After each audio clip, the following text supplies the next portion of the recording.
एबे वृद्ध बापा मां को सेवा नकले सरकारी चाकरिया दरमा कटिबो। सरकारी चाकरिया सरकार कड़ा चेतावनी। वृद्ध बापा मां सेवा कर नहेले दरमा कटिबो। आउ कटा होइथिबा दरमा सीधा सड़ख बापा मां को बैंक अकाउंट को पठाजिबो। एही नियम एबे राज्य रे लागू हेबाकु जाउछि। वृद्ध लोकंको सुरक्षा को दृष्टि रे रखी राज्य सरकार एभली निष्पत्ति नैछन्ति। तेलंगाना सरकार वृद्ध पितामातांको जत्न सुनिश्चित करिबा पई एक नूतन आईन प्रणयन करिबाकु जाउछन्ति।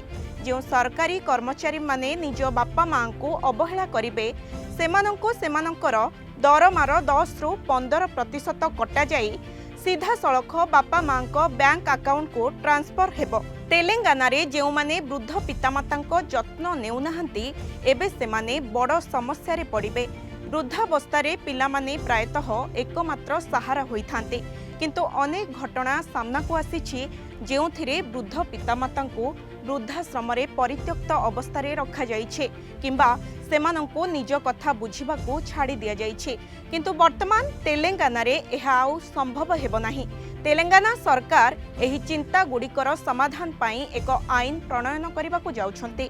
तेलंगाना मुख्यमंत्री रेवंत रेड्डी घोषणा करिसंती जे जदि सरकारी कर्मचारी माने सेमानंको पितामातांको जत्न नेबारे विफल होंती तेबे सेमानंको दरमार 10 रु 15% सीधा सड़ख सेमानंको पितामातांको बैंक अकाउंट को ट्रांसफर कराजिबो। सरकार एथिपाई ऑडिट आरंभ कर दैछन्ते। ए पर्यंत तेलंगानार सरकारी कर्मचारी दरमा स्लिप रे मूल दरमा, एचआरए, स्वतंत्र भत्ता, टिकस एवं पीएफ पाई पृथक स्तंभ थिला। तेलंगाना सरकार एही आईन प्रणयन करिबा परे दरमा स्लिप रे आउ एक स्तंभ जोड़ा जिवो, जहा पितामातांको जत्न पाई एक अंशीदार हेबो। तेलंगाना सरकार घोषणा करिसंती जे आगामी 2026 बजेट अधिवेशन रे विधानसभा रे ए संपर्कित एक बिल आगत कराजिबो।